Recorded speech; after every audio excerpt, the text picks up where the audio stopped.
This was back in the late 1990s when I was in my late 30s and struggling with addiction. My daughter, who had just turned 18, was dating a guy in his mid-20s, let's call him Eric. I didn't approve of the relationship, but not for reasons I shared openly. Eric was charming, but there were red flags. He was a heavy drinker and used drugs, habits I was battling myself. I wasn't the best mother during those years, often prioritizing my addictions over being present for her. Thankfully, I've been sober for over a decade now. My discomfort with their relationship also stemmed from Eric's inappropriate behavior toward me. He would flirt with me openly, which made me uneasy. I tried to distract myself by focusing on hobbies that I barely kept up with, like gardening. There were days when I would look out at my messy yard and think about how it reflected my life, disorganized, chaotic, and desperately needing care. Eventually, my daughter ended the relationship due to his drinking problem, and shortly after, she moved out to live independently. She didn't go far, but the distance felt vast, given how little we communicated back then. At the time, I didn't realize how much she needed someone to lean on. After she moved, Eric began reaching out to me. At first, it was innocent enough, calls to catch up, invitations for drinks. I kept declining until one day he offered something I couldn't resist, cocaine. He came over, and we spent hours talking about life, our shared struggles, and our regrets.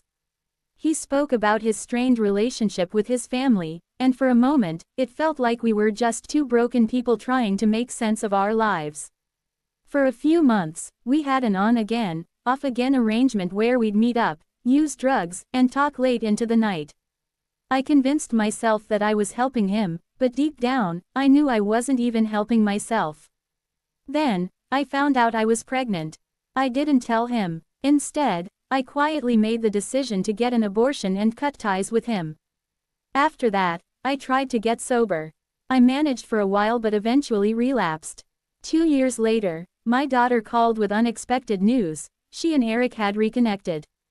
This time, he was sober, and they were serious about building a life together.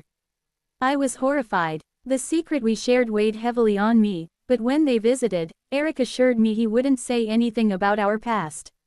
I agreed. Fast forward to today, they've been married for 16 years and have a child of their own. Eric even survived a battle with cancer.